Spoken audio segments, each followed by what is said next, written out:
Assalamualaikum warahmatullahi wabarakatuh. Selamat datang kembali di channel Tak Dikenal. Kali ini admin akan membawakan sebuah cerita yang bersumber dari Facebook dengan judul Hantu di Perkebunan Kelapa Sawit. Cerita ini dialami langsung oleh penulis, yaitu Kak Domblong Bae. Untuk teman-teman yang ingin membacanya secara langsung, admin akan taruh linknya di kolom deskripsi. Jangan lupa tinggalkan komen, like, dan share cerita beliau ya. Baiklah, untuk yang penasaran bagaimana ceritanya, selamat mendengarkan.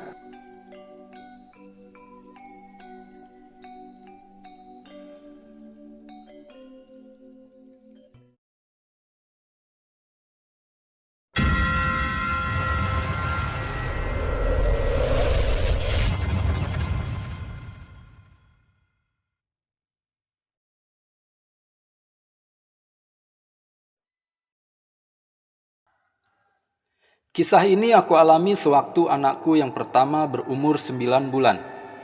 Aku dan suami merantau ke daerah Riau 12 tahun yang lalu.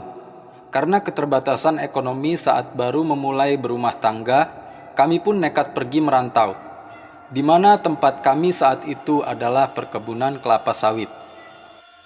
Suamiku bekerja sebagai buruh panen di perkebunan milik orang. Singkat cerita, di suatu sore suamiku baru pulang bekerja.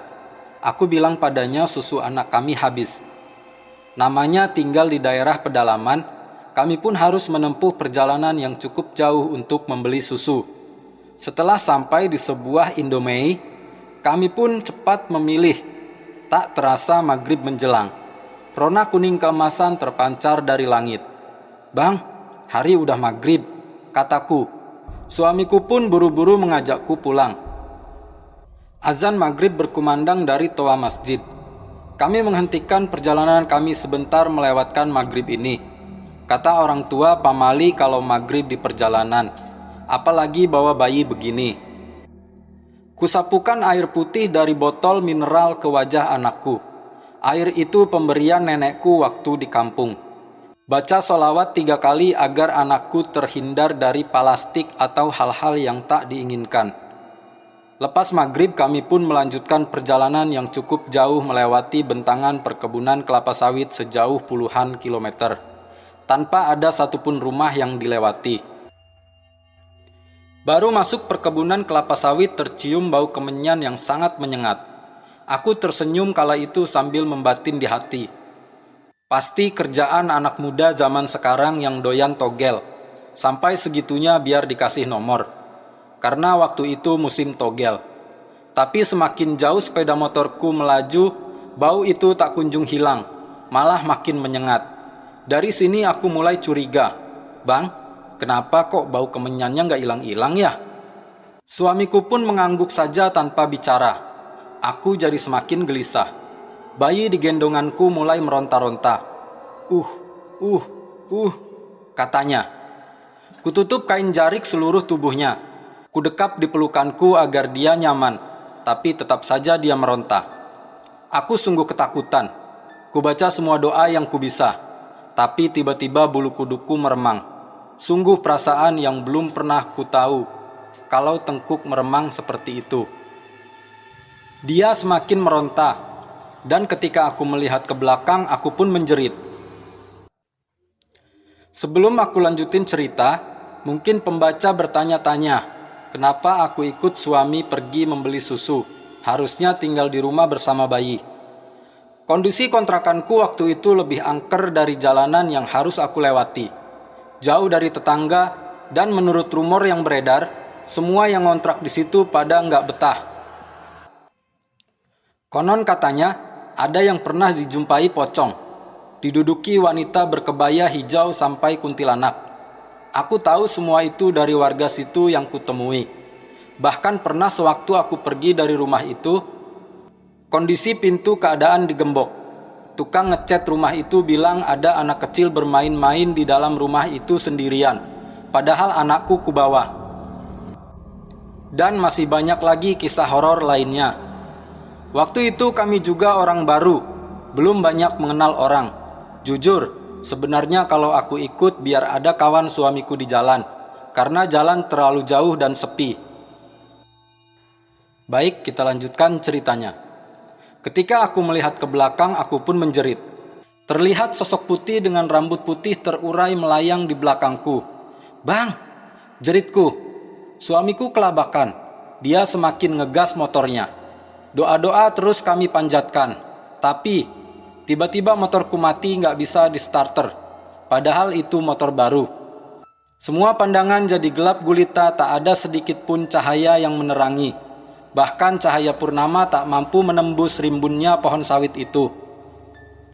Motor kami terseok-seok di sebuah jalanan menurun. Tak hentinya kulafazkan doa kepada Allah. Tak dirasakan suamiku, kakinya yang sakit sedari tadi menahan motor yang menurun tak terkendali sambil mencoba mengeremnya. Akhirnya motor berhenti di jalanan datar. Kami tak tahu sudah sampai mana. Anakku menangis kencang. Tiba-tiba motor bisa hidup lagi. Alhamdulillah.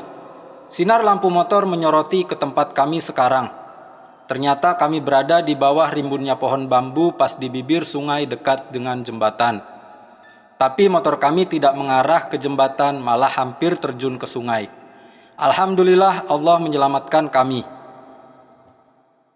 Kami pun melanjutkan perjalanan. Kulihat kondisi bayiku sudah tenang. Kudekap erat dia sambil menahan tangis. "Beginilah perjuangan ayah sama mama, nak." Suamiku memacu motornya lebih kencang, berharap agar lebih cepat sampai ke rumah tanpa kendala apapun. Karena kali ini masih harus melewati areal pemakaman di tengah kebun sawit, sebelum akhirnya sampai ke daerah tempat kami tinggal. Sore menyapa wilayah Kandis. Matahari mengeluarkan warna jingganya di bagian barat sebagai salam perpisahan. Suamiku baru saja tiba dengan membawa rasa lelahnya setelah seharian bekerja di perkebunan kelapa sawit milik orang lain. "Bang, tadi Pak Ci datang bawa kabar. Katanya orang tua besannya meninggal dunia," kataku sambil menyiapkan makan untuknya. "Inna lillahi wa inna ilaihi roji'un." "Kenapa adek nggak ikut?" tanyanya. "Mereka cuma naik motor dan masing-masing sudah punya boncengan," jawabku. "Ya udah, nanti selesai maghrib kita ke sana." "Tapi bang..." "Iya, abang tahu. Tapi kondisinya orang sedang kemalangan. Andai cuma pesta, abang gak akan malu kalau gak hadir." Suamiku seolah mengerti akan kegelisahan hatiku. Aku telah berjanji di dalam hati kalau aku tidak akan melewati jalan itu lagi kecuali ada hal yang sangat penting. Kuhembuskan nafas kasar. Gelisah ini terus saja menjalar di hati. Maghrib telah berlalu. Detik yang tak kuinginkan tiba. Suamiku memacu motornya dengan cepat, membelah pekatnya malam yang terasa tak berujung. Doa kurapalkan sepanjang jalan dan akhirnya kami sampai dengan selamat. Mayat belum dikubur. Orang-orang masih ramai memadati rumah duka itu. Sedikit berbasa-basi, kami pun pamit pulang. Aku tak mau berlama-lama di situ. Tapi entah kenapa, seolah alam menginginkanku aku tetap di situ. Baru saja keluar dari rumah duka, tiba-tiba hujan turun dengan derasnya. Entah kapan mendung, aku pun tidak tahu. Kami berteduh di sebelah rumah duka. Aku sabar-sabarkan hatiku berharap hujan ini cepat reda. 1 jam, 2 jam, alhamdulillah hujan reda. Tepat pukul 11.15 malam. Setelah mengucapkan terima kasih, kami pun pergi. Rasa takut dan gelisah mulai berkecamuk di hati. Benar kata orang, jangan takut, nanti aura setan semakin kuat. Tapi tak dapat dipungkiri, aku takut. Kami memilih jalan utama untuk pulang, walaupun semakin jauh. Kata orang pernah ada wanita bunuh diri di persimpangan jalan itu. Tapi kami akan menjumpai 5 buah rumah milik warga di tengah kebun sawit yang luas. Hitung-hitung untuk menghilangkan rasa takut. Tapi apa? Rasa takut ini semakin menjadi ketika melewati rumah di tengah kebun itu. Terlihat beberapa orang memakai peci dan jilbab. Tidak ramai, hanya beberapa orang saja. Mungkin warga situ. Kami akan singgah di rumah yang pintu rumahnya terbuka. Tapi terhenti setelah dari jalan kami melihat sesosok mayat yang baru meninggal diletakkan di situ. Wajahnya yang begitu pucat menambah rasa takut di hati ini. Kain panjang warna coklat diselimutkan di sekujur tubuhnya. Sepanjang jalan, aku hanya diam dan berdoa berharap tidak terjadi apa-apa. Tapi astaga, kenapa motor ini jalannya goyang-goyang? Mana pas di tengah kebun kelapa sawit pula. Suamiku memeriksa ke belakang. Ternyata ban kami bocor. Saking parahnya, sampai ban dalamnya sudah keluar. Mungkin karena takut sampai tak terasa, kami pun turun dari motor. Bang, apa enggak sebaiknya kita naikin aja motornya? Pelan-pelan enggak apa-apa. Mau balik ke tempat tadi tapi adek takut. Usulku sambil menggendong bayi. Walah dek, kita ini enggak punya uang. Kalau kita naikin, takutnya pelaknya rusak. Abang malah enggak bisa kerja besok. Mau pinjam uang di mana kita? Aku menelan ludah kekecewaan. Walau hati meronta, aku terpaksa harus diam.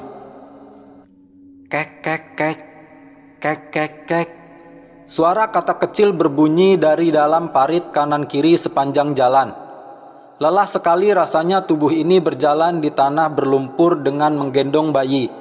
Apalagi ditambah sandalku yang sesekali lengket dan tenggelam di lumpur. Sungguh susah waktu itu. Tiba-tiba,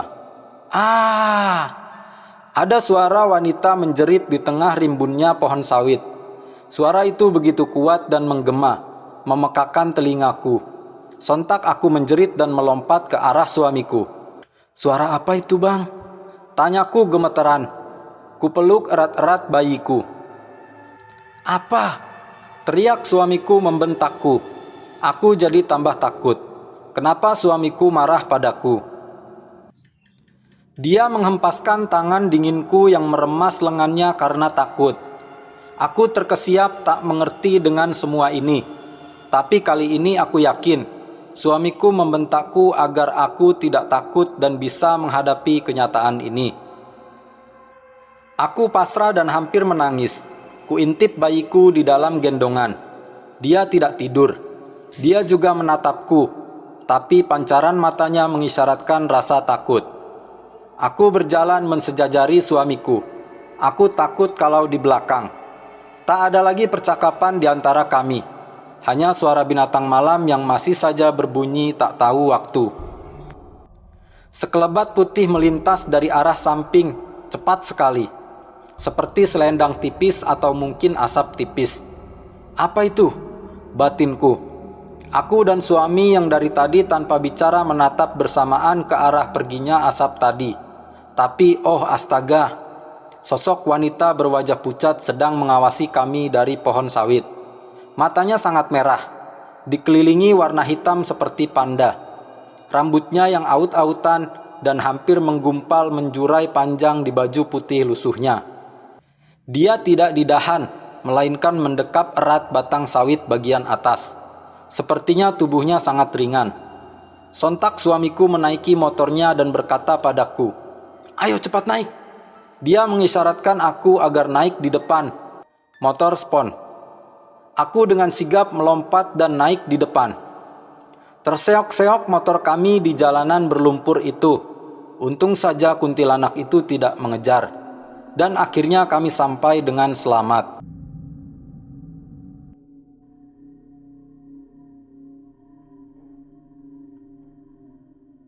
Demikian untuk cerita kali ini. Semoga kita bisa mengambil pelajaran dari setiap kejadian. Mohon maaf jika ada yang kurang berkenan dari Mimin ketika membawakan cerita. Tapi Mimin sangat berterima kasih kepada Kak Domblong Bae yang sudah berkenan ceritanya kami ceritakan ulang di channel ini. Semoga kakak selalu diberikan kesehatan dan keberkahan hidup oleh Allah.